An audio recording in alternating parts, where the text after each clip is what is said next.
so many women go through that where they're not heard and seen. So how did you know to like keep going to find someone that was going to actually help you? Weight gain or weight loss, I guess I should really say, is Yeah. the last thing to improve with thyroid issues. Every tool that was available, I tried. And that's ultimately how I ended up experimenting initially with GLPs to see how it would respond in these people. McCall, thank you so much for being here today. It's such a wonderful time to have you in person. Thank you. Thanks so much for having me. I'm so excited to be here. Amazing. Also love the outfit choice. It was great. She messaged me right before this and was like, should I wear this? And I was like, absolutely. Always what makes you feel most comfortable. I love it. Yeah. So thank you so much for being here. First and foremost, tell us why you do what you do today. Great question. Yeah. So I ended up in the world of thyroid. I'm the founder of Modern Thyroid Clinic by way of honestly being a woman and not being heard, seen, understood.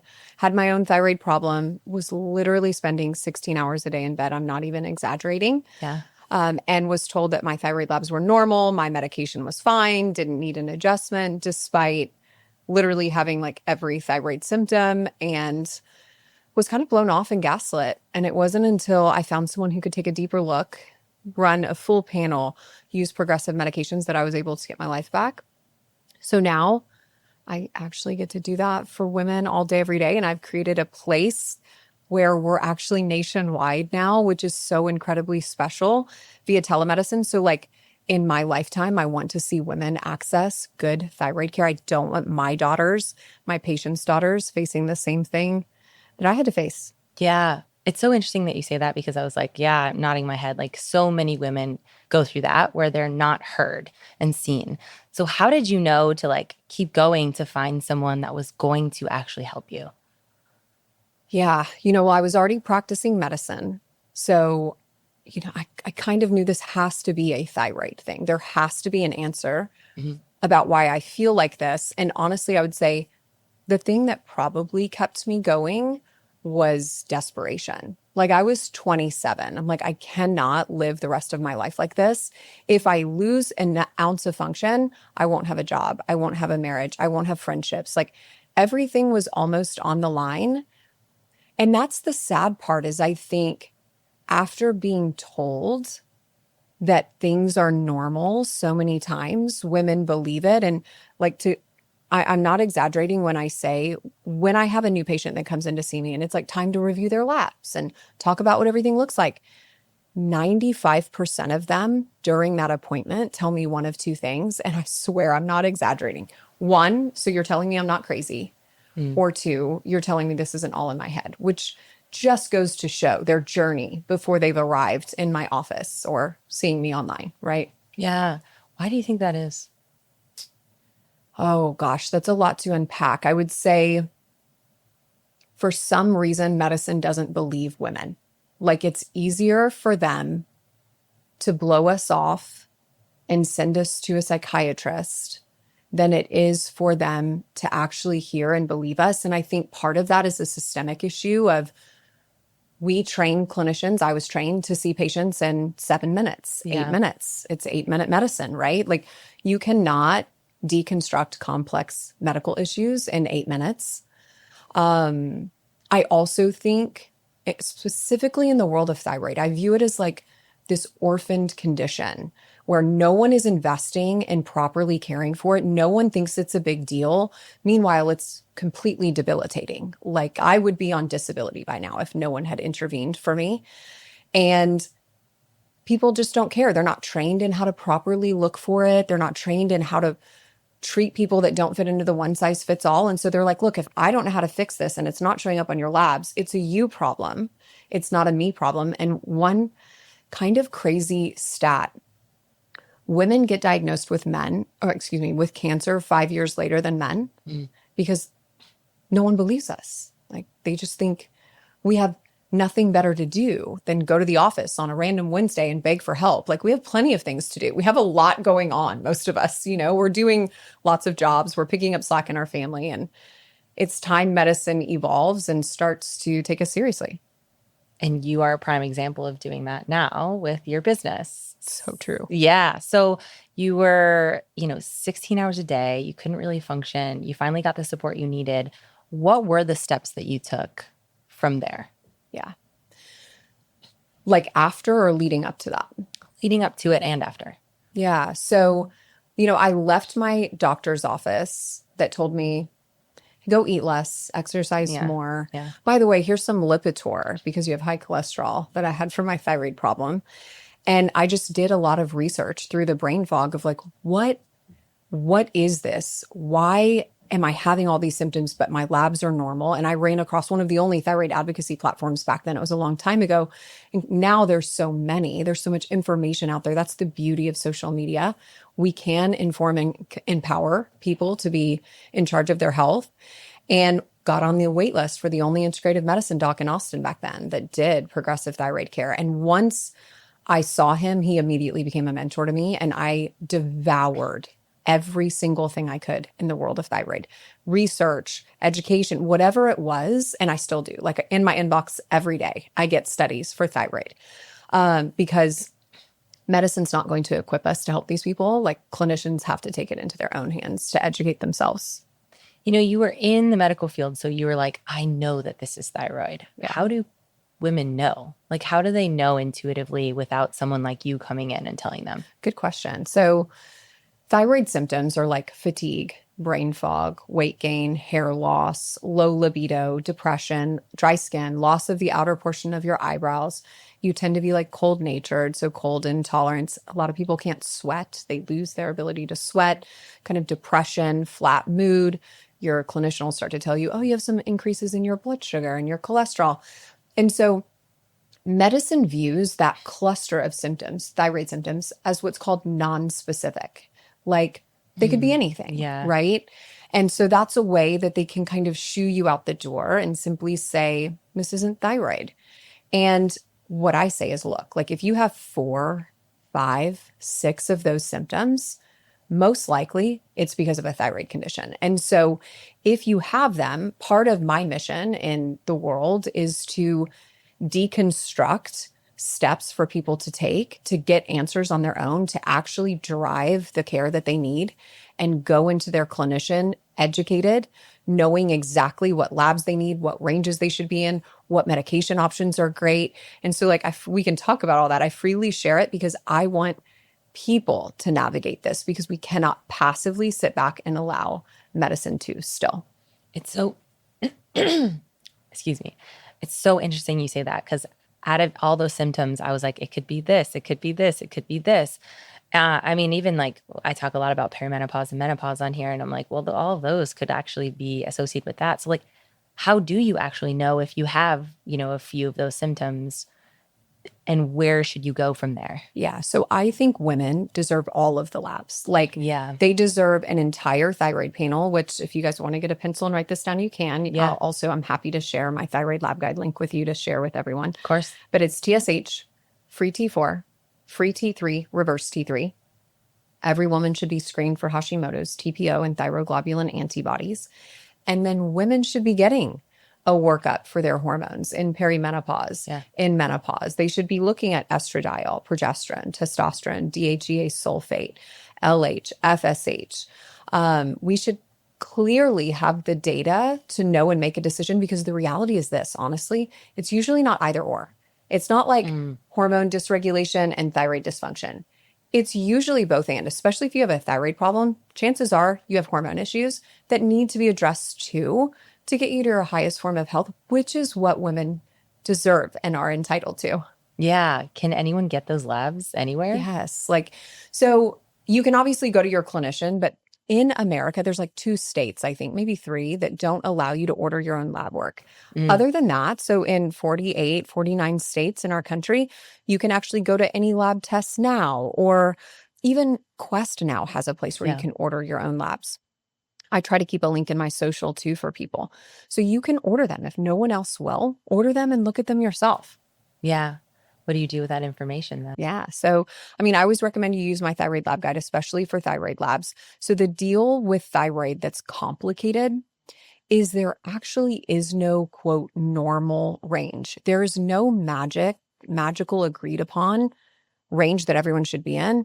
So every lab's definition of what normal is varies. So Quest is different than LabCorp, is different than the local hospital. Uh, And what's crazy is like Quest by this, by your studio, is different than Quest by my house, 20 minutes away.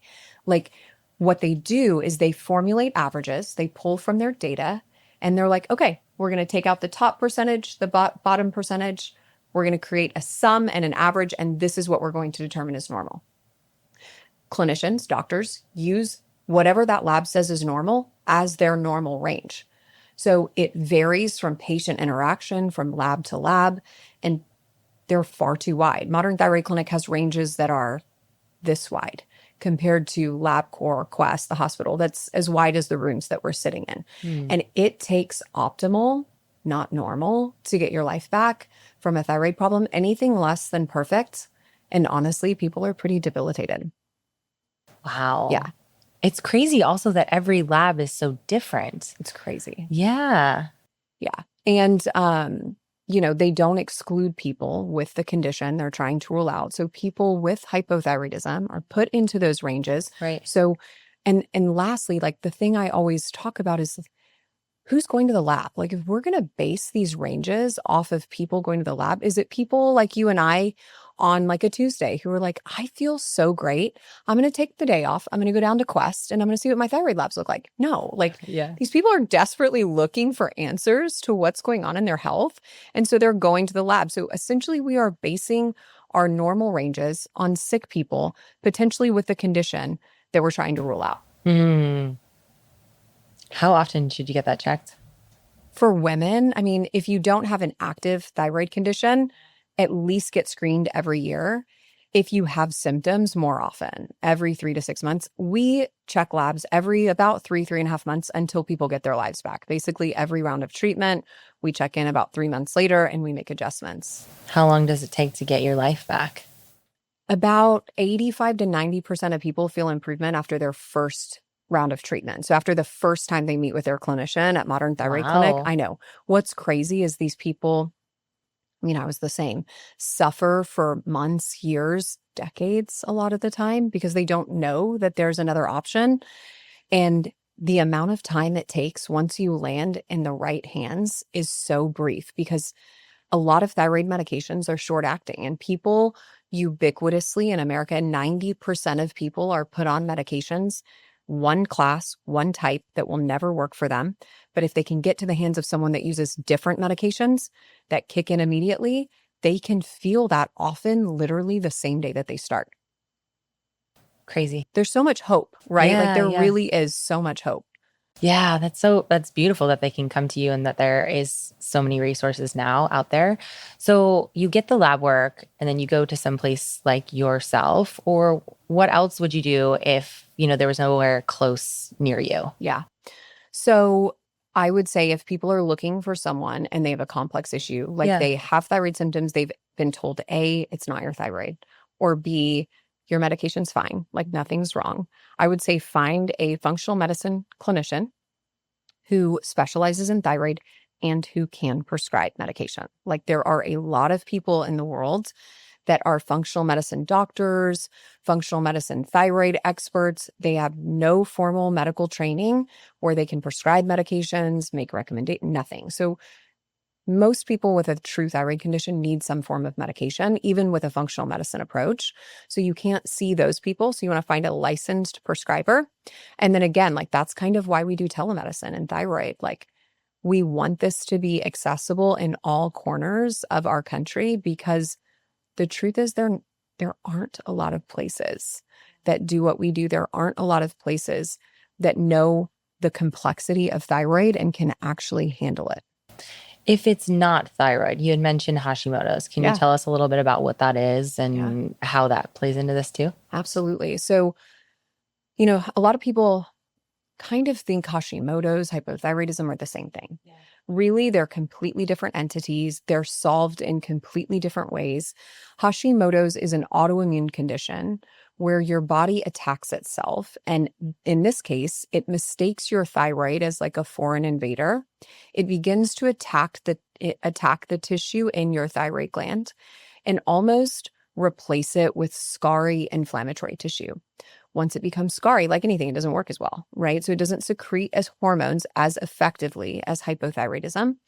And eventually, over time, they lose access to hormone production as that gland gets destroyed and they become hypothyroid.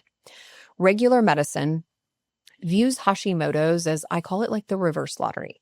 Like, there's nothing you can do about it. So sorry this happened. We just need to deal with your hypothyroidism over here. We'll treat you with medication, not a big deal. We never even need to check your antibodies again. That's what traditional medicine tells us. That's what they tell patients. And truly, Hashimoto's is a reversible condition. It's able to be reduced, it's able to be influenced, and in many cases, able to actually be put into remission. I'm a perfect example. I had severe Hashimoto's. I had a massive goiter to go along with it. And I've been in remission for over 12 or 13 years now. I don't obviously have a goiter anymore. And that is like the functional medicine approach. That is root cause resolution. What's creating inflammation? What nutrients are you missing that can influence this? There's all these different strategies to work through it. But the big thing to know is you can influence it as those antibodies reduce. It actually reduces your risk for developing other autoimmune conditions, because when you have one, you're actually at a 30% increased risk of developing another.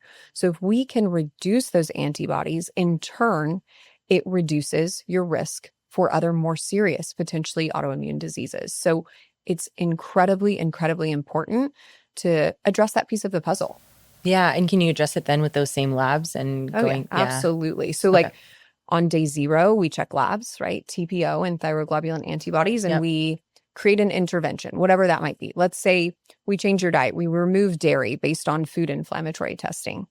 We recheck those antibodies 90 days later, and we see if that worked. We see, did we elicit a change? And if so, we continue. If not, we switch it out and we find something different to influence it. And it's building a toolbox with these people that they can go back to in the future if they need to. You mentioned that every lab is very different and even everyone's results are very different. And then now you're talking about food. So how can we utilize nutrition in, some of these cases of hypothyroidism and Hashimoto's? Great question. So, food is obviously incredibly powerful, and it's something that can fuel our body or hurt us. It can benefit us or it can hurt us. And we eat our whole lives. So making those choices and creating those positive habits is incredibly powerful in the long term. So food influences both hypothyroidism and Hashimoto. So Hashimoto's is driven and influenced by inflammation. And we can influence inflammation in a lot of ways in our lives, but one very controllable way is food. And so I try not to overly restrict people's diets, because these women that come in, they're like exhausted. The last thing I want to do is be like, well, you're going to be on an autoimmune paleo diet for the rest of your life, So we tailor diet recommendations specifically based on food inflammatory results, IgG food testing. But I've noticed a lot of patterns, and that's kind of what makes us unique, is we are like data analyzers at Modern Thyroid Clinic. And so I found patterns in people with hypothyroidism. Number one, if we think about foods in descending order of inflammation, dairy is number one for Hashi people. I thought it was gluten too, but it's not. Okay. Then gluten, then legumes, then grains, then eggs, then nuts and seeds. But by the time you get to nuts and seeds, it's like 5% of people. So not everyone's always like, well, what are we supposed to eat? Well, most people don't need to like take away all of that. It can be realistic. So that can very much influence antibodies.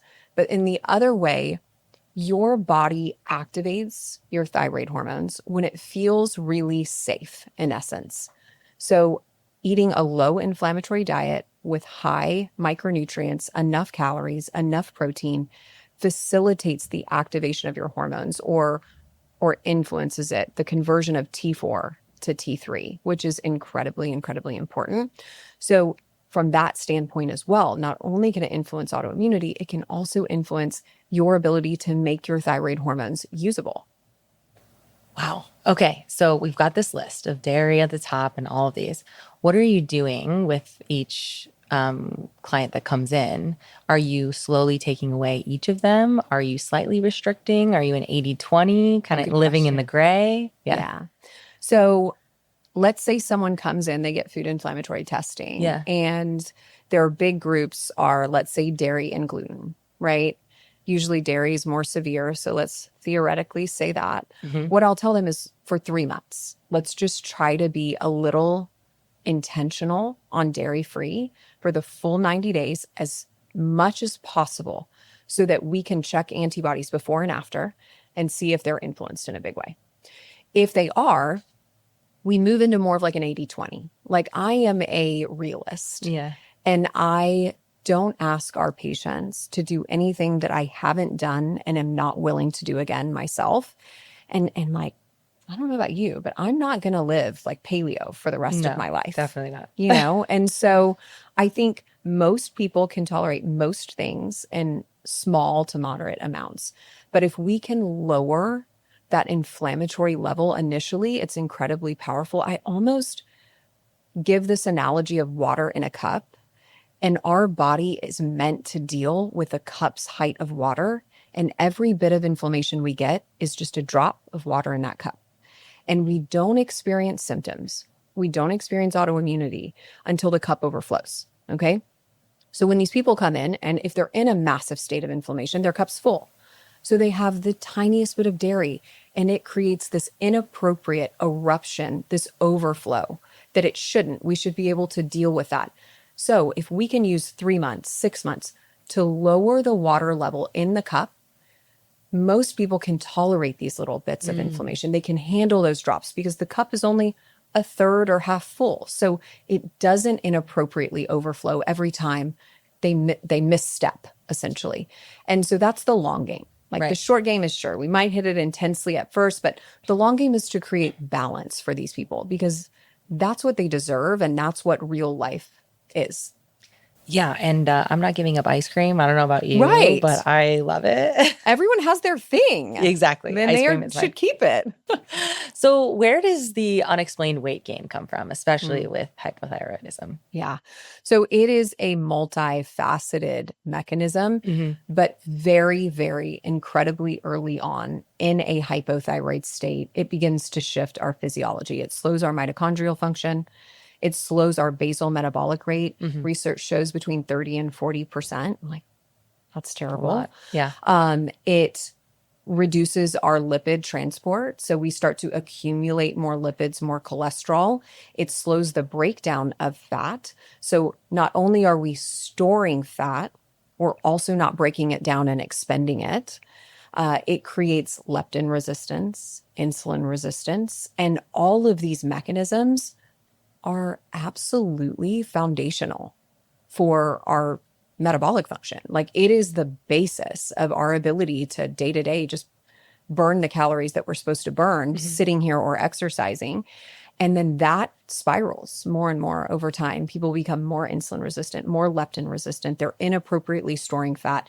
They can't lose weight with effort, eating well, exercising. They can hardly lose weight if they don't eat at all. Like it's pretty profound.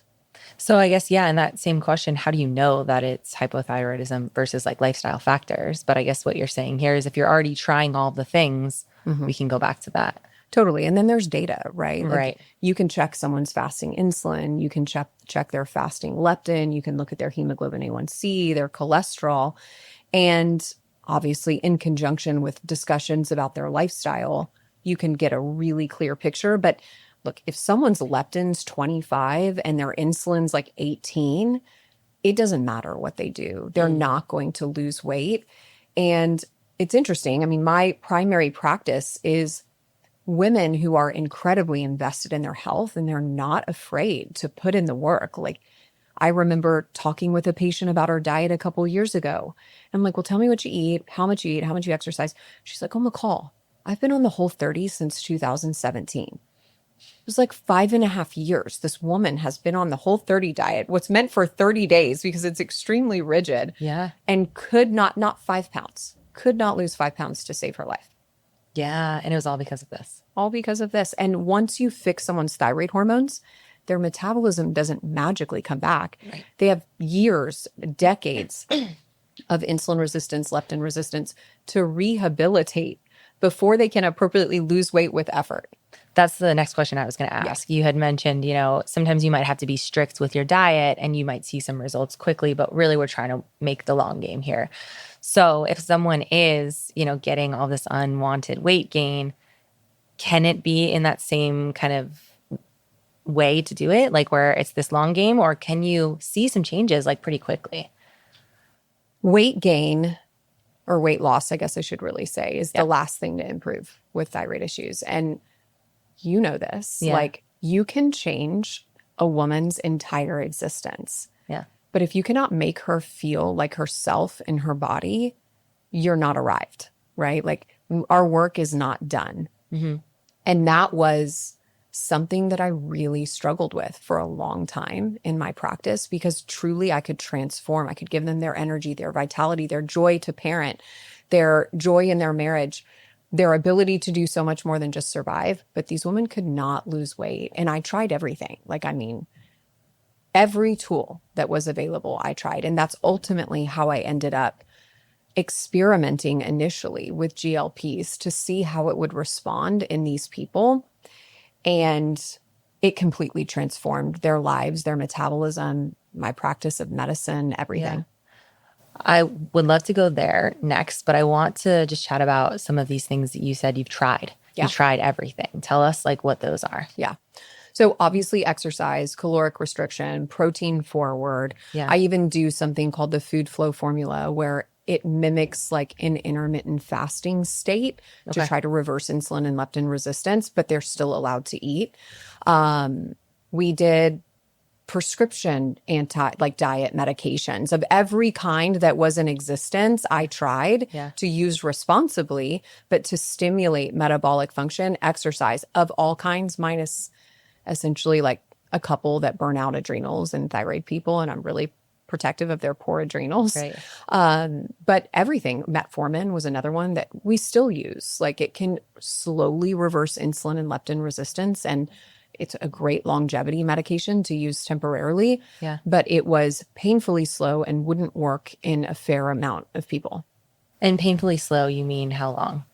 Oh, 3 to 5 years. Wow. Yeah. Okay. And then let's talk really quickly about adrenals. I feel like that's a buzzword. People talk about this a lot, but like some people may just not even understand what that is or what to do with it. Yeah. So adrenals are a big problem in my patients, mainly because when your thyroid is low, your adrenals compensate, and your adrenal glands sit on top of your kidneys right up here, and they're responsible for our stress response. They manage our cortisol, our sleep-wake pattern, our energy, our resilience to stress. And as they wear down, they make people tired, foggy, not stress resilient. A lot of people have fatigue after they work out, and it will diminish the effects of proper thyroid function. Like it will interfere with people's improvement. So we always address them at Modern Thyroid Clinic. And it kind of also can manifest as almost like tired and wired, waking up at 3 a.m. every morning, like clockwork, like your body's like, oh, it's time to wake up. And so we address them by doing, some lifestyle modifications. Ashwagandha is an incredible tool for adrenal restoration, other targeted supplements. And, medicine views our adrenals as working perfectly, like they're great, everything's wonderful, or both of them, because again, there's 2 of them on top of our kidneys, stop working simultaneously at once. And we have something called Addison's disease, and we're in adrenal failure. They do not believe that there's a process of breakdown of our adrenal glands, which functional and integrated medicine has in turn coined adrenal fatigue. But I see it every day. Certainly it's true. And also like things don't break down at one moment in 1 second, Yeah. both of them at one time. There is always a process of failure over time. And so that's, an important piece of a lot of people's journey, because it comes from chronic stress, which I don't know about you, but I definitely struggle with that. Most people in our society do. And so it's an important piece of someone's long-term health puzzle. Yeah, it is so important to note too, especially with the stress of exercise. And you had mentioned there's a couple, workouts that you maybe wouldn't suggest people to do. And what are those? I love it when we get a Please. little I, controversial. I'm all about it. Because Right? like I think I know what you're gonna say, but please Yeah. say it. You say it first. So, it's HIT. Yeah. And HIT has a lot of benefits, like it Hmm. does. But people early on in their thyroid journey, their poor adrenals cannot handle it. Yeah. And it's things like CrossFit. Like Yeah. CrossFit too is just really hard on adrenals. And, we're in society now where we value this thing called hormesis, like this stress that makes us stronger. And that is like, there's plenty of research that shows that that is so incredibly valuable. But there are people who aren't ready for that yet, that Yeah. life is stress. Like life is manufactured stress that they're trying to get through and survive. And so they're not ready to like add more Yeah. on. And so, yeah, I usually recommend weight training. I love weight training. I love walking. I love yoga, stretching. I feel like is an important part of us as we age as women. Of course. But I'm protective of, the overdue of exercise and then the rebound fatigue. For me, that's the line. When people are tired after they exercise, they need a nap, they feel sick, they've done too much, and we have to pull back. I don't know if this was you, but this was me to a T in my early 20s. Was All it? I wanted to do was hit training. And it was like, if I didn't sweat, if I wasn't sore, it didn't count. Yeah.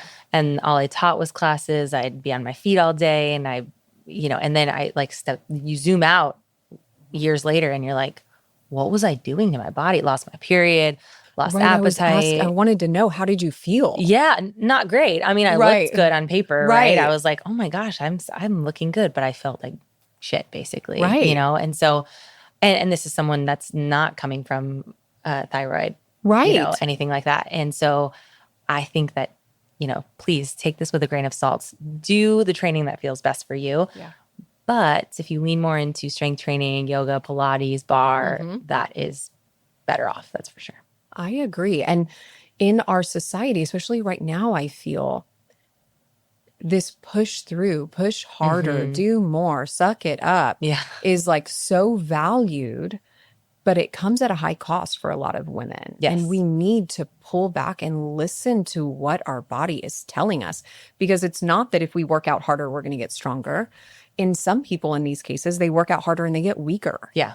Yeah. Yeah. It's quite the opposite. Yeah, totally. So let's talk about GLP-1s. Let's do it. So you'd mentioned you've, tried all the things and you've worked with so many patients in the past and nothing worked. And so then you tested GLP-1s with your clients. So tell us about that journey. Yeah. So it started like really with a beta group where I wanted to collect data, and just really understand what these medications were doing to my people. This was years ago, like 3.5, 4 years ago, probably now. And so there wasn't a lot of data out about them for weight loss, especially in the thyroid community. And the fear of thyroid cancer was still very real. Right. And I serve thyroid people. So had to make sure I isolated that variable, protected people as best I could from that experience and risk. But very quickly found some crazy stuff. I mean, just not only were these people losing weight, they were actually repairing their metabolism. They were reducing insulin. They were reducing leptin, cholesterol, hemoglobin A1C. There were markers over time that would tell us these people are now advantageously like functioning in terms of their metabolism, and they can come off of these meds and maintain their weight and even continue to lose weight. We like things that we found in our data are just now in the last 6 months coming out in research. I truly believe we have the largest research database of thyroid people on GLPs in the world. And they massively reduce inflammation like nothing I've ever seen. The benefits of them go so far beyond weight loss. They're anti-cancer, they're anti-aging, they're longevity, they're protection from neurodegeneration, they reverse autoimmune diseases. All of these things have studies to back them up. And what I found was women would go on them for weight loss, but they would say the weight loss is kind of like this added benefit compared to all these other things that I'm getting from it. Largely inflammation. I think inflamed people have thyroid issues. And to take away that inflammation from their physiology in like 48 hours when they have never been able to influence it that much. It was just incredibly powerful. So never did I think I would find something that I'm as passionate about as thyroid, but I truly have. Like, I truly have. It's undeniable. I think these meds, in my opinion, are the biggest thing that will happen in medicine in my lifetime. I think they will change the trajectory of medicine forever. But the flip side of that is I think currently they're being used poorly. People are over medicated. They're not being monitored. They're not being supported. They're having incredibly severe side effects simply due to over medication. Yeah. And I think we have to be more responsible.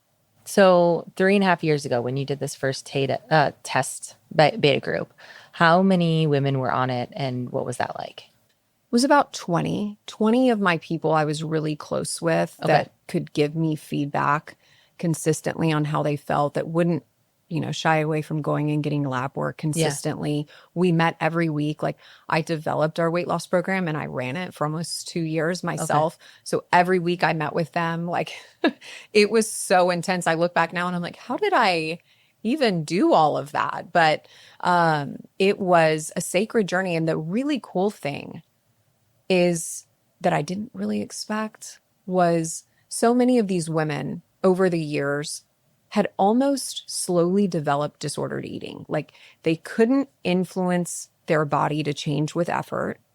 So they started eating less, and that didn't work. So they'd eat less. And then over time in our brains, we begin to feel guilty when we would eat something outside of perfect. We feel ashamed. We start further restricting, and it becomes obsessive. And the interesting thing I saw with GLPs and continue to see is it breaks that cycle, because they eat well, but when they eat something bad, they're not immediately gaining 3 pounds of water weight and then feeling ashamed and guilty. And then over months or years, it tends to rewire their brain to allow them to have a more balanced approach and view of food. It was so interesting. I mean, I know this is controversial, but I truly believe that these meds are the future treatment of eating disorders. They already show a 13% reduction in bulimia. Like, I think they are systematically reprogramming how we're thinking about food in a different way that people don't have access to. So I'm curious to watch the research come out on that. These 20 women that you worked with, did they need to lose weight? Oh, yeah. Yeah. A lot of weight to lose. Yeah. I mean, a fair amount, 25 plus pounds. Okay. Have you ever been on them? I went on them a couple years ago. I microdose. So that's what we do in our practice. We microdose, we tailor dose. I am totally like an inflamed person. Like, I struggle with inflammation very badly. It's something that dominates the landscape of my life. And I mean, definitely life-changing for me for inflammation. I had to come off of them about 1.5 years ago. One of my children had like a really bad health issue, and I just couldn't eat in general. So I'm like, this is not something that I need to be using right now. So I'm finally kind of getting back to the point where I can reintroduce it, and I'm really excited. So interesting, because I feel like there's so much more research coming out, and you've mentioned several times that this is not just for weight loss. There's so many other pieces to this puzzle.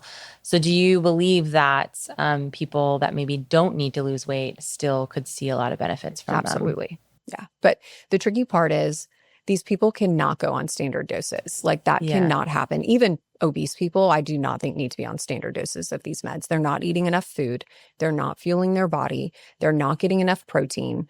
They're nauseous. They're sick, and they're losing too much weight too quickly. And it's just not good. But so the trick is finding a dose that elicits these benefits. And I see the benefits on paper in labs at microdoses without just bombing their appetite out and making them lose weight. But no, I think most everyone could benefit from being on a microdose of GLP. And I know that sounds crazy. Yeah, that's but the wild. research is like, it's too profound. Yeah. Microdosing. What does that actually mean? Yeah. How much are you taking? What are you doing? Yeah. So microdosing is not the lowest dose of like Ozempic or Mounjaro. We start people anywhere from 1/4 to 1/8 of the lowest dose of these medications, all the way down to 1/10 of the lowest dose. And, so that's number one, is people don't need as much medication as they're taking. And the doses of medication people are taking are driving side effects like Ozempic bud and muscle loss and all of these things. Yeah. So if we can reduce the dose, allow people to eat more food, right? Not have side effects, not be nauseous, still have an appetite, they can garner the benefits, they can lose weight slower and safer. Yeah. And not get the downside. So it's any dose that's less than, the lowest standard dose. The other thing is medicine has like this protocol where they double everyone's dose every 4 weeks. Yeah, Like, yeah. people do not need to be doing that. Like, they need to be increasing doses in small increments only when necessary. Like, most people can be on the same dose for months and it's still effective. We don't need, again, like just doubling these massive doses. It's silly. We created our dosing, algorithms for these meds based on diabetic patients that these medications started out being for, and normal people don't need diabetic doses of medication. But how long are you microdosing for? Like, is this a forever thing? Yeah, good question. So it depends for what people are using it for. For our patients, like I can speak for our patients, about 85 to 90% of them come off after they get to the point of metabolic healing. But benefits like, if you're on a GLP, you're 15 to 25% less likely to die of anything. Doesn't matter if you get hit by a truck, if you have a heart attack, full stop. Research says you are 15 to 25% less likely to die. Of a cardiovascular event, 15 to 30% less likely to die of a cardiovascular event and even have one, which is what kills most of us. Stroke, I think it's like 17 to 39% less likely to have a stroke. Again, cardiovascular disease is what kills most of us. 13% reduction in breast cancer, 16% reduction in prostate cancer, 6% reduction in pancreatic cancer. So these benefits go away, right? If you're not on the meds. Like, it's not like you can take it for a month and magically you're 20% less likely to die for the rest of your life. No, like, you have to be on them to get these sustained results. So it's like everyone deserves to have those conversations individually to determine what are your risk factors. Do you have a high rate of dementia and Alzheimer's in your family? If so, maybe we need to keep you on this permanently because there's a 13% reduction in dementia, or cardiovascular disease. So everyone has to decide for themselves, but to garner the long-term longevity benefits, they need to be on an amount of medication. Research is done at standard doses, but again, I see the benefits on paper and labs at microdoses, even after one microdose. It's crazy. So that's the downside, right? Like, they can allow you to lose weight. You can get to a weight. Most people can maintain weight if it's done correctly, but you don't get all of these longevity pieces if you stop it. This is very interesting, McCall. I know. Where is this science and research coming from? If somebody's hearing this and they're like, you mean to tell me that if I'm on this, I'm 20% less likely to die from a car accident? Yeah. Where can people find some of this stuff? So all the research that I pull from is all from PubMed. So PubMed.gov is where scientific literature kind of lives. Right. And like thyroid, I get in my inbox every day studies that come out on GLPs. Okay. And it's been really cool to watch it evolve. Yeah. And I'm telling you, like, the most random things come out in these studies for GLPs. And then they'll reanalyze, like the SELECT trial, for example, was a huge trial that they initially did to look at semaglutide. And then they'll go back and they'll reanalyze that data, which is hundreds of thousands of pieces of data, and they'll look for other new patterns. And so it's constantly, literally every day, it's evolving. It's insane. Like, it's the opposite of thyroid, where a lot of nothing valuable is coming out. But in the world of GLPs, it's evolving by the minute. Why do you think that is? I can tell you why. Yeah, like, please. There's a lot of money in GLPs for these pharmaceutical companies. It is incredibly, incredibly lucrative. My first thought was men can also take GLP-1s and thyroid is a little bit more women focused. Is that correct? Yeah. That was my first thought. But of course, there's also a lot of money in it. You know what I mean? It's true, right? Research is for the men, for sure, sadly. Yeah. I'm hoping that's going to change. I think we're in a moment for women. I think I think what's happening with hormones right now is paving the way for the evolution of us in scientific research. I'm sure hoping that's the case Hmm. because we've cost an entire generation of women, Yeah. you know, high cost of not accessing hormone care because of really shitty research that came out, like one study in 2002 that scared everyone away from it. And now, Yeah. has been debunked, and there's been more research out that's in support of hormone replacement therapy. So I'm hoping we're having our own little revolution. Okay. So all this information can be found, all this research on PubMed. Also, I know you post a lot I on your post a ton. socials as Yeah. well that people can look at. If someone wasn't ready, didn't want to go down that route, what other lifestyle changes, fitness, nutrition could help and benefit them? Yeah. So obviously you're the fitness expert here. I would definitely love to pick your brain. But, Yeah. as far as exercise, especially for thyroid women, Hmm. I love strength training. I love strength training that allows their heart rate to come down Hmm. in between sets. So that again, we are gentle with their adrenals, but we are building muscle, and building muscle changes so much. It increases our basal metabolic rate. It increases our levels of testosterone production. It increases our mitochondrial function, and it's connected to infinite long-term health outcomes, that are beneficial. I also love walking. I love walking fasted, right? I love intermittent fasting in a very balanced way, not rigid, not dogmatic, but walking fasted in the morning, not quick. Just you can still have a conversation. We are doing sustained low intensity exercise that taps into our fat stores and allows us to train our body that, hey, we want to use carbs, we want to use food, we want to use fuel, but we also want to use fat as energy. Hmm. In the same breath, like intermittent fasting is an incredibly powerful tool specifically for thyroid people because they have insulin leptin resistance. They don't have metabolic flexibility, which is essentially where you can shift from burning food to burning stored fat to produce energy in your body. And it is, put a pin in it, the key to ever be able to lose weight. You have to be able to switch from burning food to stored fat. So I usually recommend my people intermittent fast no more than 4 or 5 days a week. They can fast for 12 hours. They can fast for ideally up to 16 hours if they're adapted to that, so that it creates metabolic flexibility. It gives your body a break to clean out the waste, to take out the trash. When we're busy constantly dealing with food, we don't get to go deeper and do a deep clean. Kind of like if I have all 6 children at my house nonstop, I actually am just keeping up with chaos. I'm never scrubbing the floors kind of thing. Same in our physiology. And You then have for six kids? I have 6 kids. Yeah, it's crazy. It's a frat house. Yeah, it's a Absolute lot. disaster. Yeah. Um, and then, what else was I going to? Oh, yeah, food flow formula. So Yeah. basically, I really talk with my patients about trying to mimic fasting, but when they're eating. So wake up, eat protein and high fiber, low carb foods to Hmm. keep your body in a low insulin, low leptin state, low blood sugar, even though you're eating. Do the same for lunch. Strangely, I tell people to save their carbs for dinner Hmm. because we've kept blood sugar overnight low, low all day. And then they finally raise their blood sugar in the evening before they go back to sleep and have their longest duration without eating again Hmm. to keep it low. What that does over time is it reverses insulin resistance, it reverses leptin resistance, these core foundational things that influence hypothyroid people. And then eat a low inflammatory diet, right? Like try to nourish and fuel your body in a balanced, realistic way.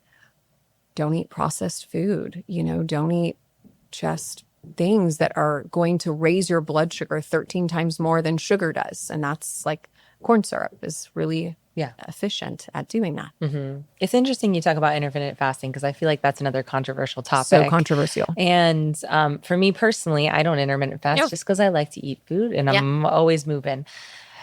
Why? I guess let's focus this specifically on hypothyroidism and Hashimoto's. Why is it so helpful for that group of people? Yeah, it's really because if we boil everything down to insulin resistance, we have to find a way to reverse that, right? And fasting is incredibly powerful at making your insulin more efficient because you're not walking around with elevated insulin all the time. And it's becoming less and less effective as it's used and overused.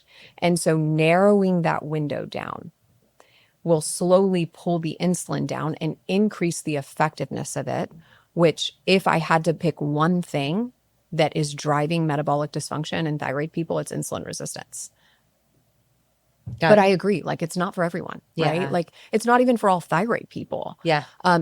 People have to understand how they feel in these interventions and assess it for that value. If someone feels horrible, the last thing I'm going to do is be like, keep pushing through, just keep doing it. Yeah. No, like listen to your body. And people that don't really struggle with inflammation too, find less value in it. Yeah. And it just so happens that I think a lot of thyroid people are inflamed, and it can be profoundly impactful for Yeah. that. I just appreciate the fact that it isn't so black and white. Like there can still be a gray area with everything that you've been saying today. Right. Yeah. And it's even like, look, like if you wake up and you're hungry, eat.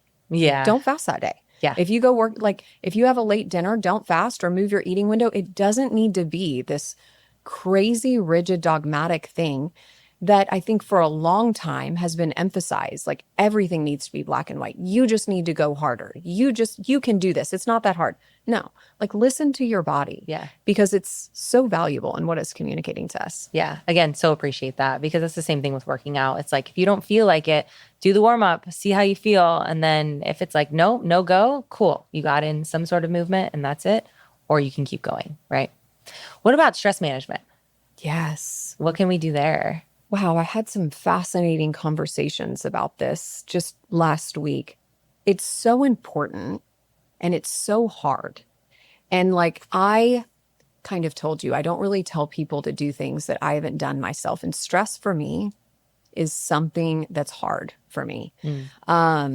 Work, sure, but you know, my youngest is disabled and medically very complex. And as a mom, that's just like never really goes away. And so I'm like, how can I reframe this experience to not live in this land of stress? And it's incredibly difficult. And that's kind of the thing I've been focusing on for the last year is like, not all of us can change our situation. We all can't change our environment. We can try to find tools and things to help mitigate our stress. Meditation, walking is great for me. I do all the things, like I buy all the tech, everything I can do. I'll let you know if I find something that's like the winning ticket. I'm not there yet. But, you know, finding things to calm your brain, even mindfulness. But for me, for people who can't necessarily change so much about their situation, I think it's about reframing your mindset and looking at things differently. And that's work. And I applaud the people that have it down. I'm still on that journey. Yeah, that's a great answer. I appreciate that. And especially as a high achieving woman, it's just hard. And you have a rather large family that you're taking care of. Like there's always going to be things that going on in your brain. And so sometimes hearing this like meditate or be mindful, it's like you want to punch it in the face. Right. Yeah. No, I can't meditate. I'm like too stressed to meditate. And I'm like a 10-year meditator. So like sometimes it's not possible. And respecting that in someone's reality is key. No, I appreciate that. Yeah. What else can we leave the audience with? What do you feel like? I mean, there's so much knowledge and education you've gotten out of this. So please, you guys, make sure you follow McCall everywhere. But what else can we like leave them with? A couple things. One is if you want to download my thyroid lab guide, it tells you what labs you need and then our optimal ranges. Like I actually freely share them so that people can be like, is it my thyroid? My doctor says it's not, but I need to know how my labs look compared to McCall and Modern Thyroid Clinic. It's gift.modernthyroidclinic.com. Okay. And then the other thing that I feel like, a couple other things. One is from my grave, I think I'll say, never believe someone when they tell you that your thyroid labs are normal and that this isn't your thyroid. For women, millions of women are hearing that on a weekly basis, and it's not true. So don't stop there. There are answers, and women are kind of sacrificing their best years to this condition, and it's completely fixable if you can land in the right hands of someone. And then the other thing I would say is so much of the time on social media, I get asked, well, how do I convince my doctor to order these labs? How do I convince my doctor to use medications with T3 in them? And listen, you're not going to. You're not going to change the practice of medicine of someone. If you even get them to run the labs, they don't know how to interpret them. They don't know what that information means. Leave, exit, and find someone who can actually help you, will hear you, will believe you.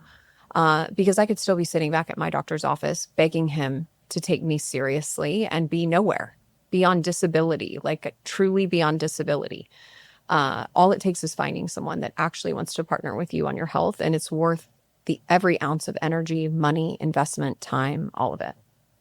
Love that. Thank you so much for being here. Where can people follow you online? I know you're Yeah. on Instagram. Are you on TikTok and podcasts? All the things. I love TikTok. So on TikTok, I'm McCall McPherson. On Instagram, McCall McPherson PA. And then I have my own podcast, Modern Thyroid and Wellness. It's fun over there too. So yes, please follow us, and you can find out more about our practice if you Google Modern Thyroid Clinic, or our weight loss sister company is Modern Weight Loss. Amazing. And we'll put all of those in the show notes as well. But again, thank you so much for being here. I really appreciate you. Thanks for having me. Yeah.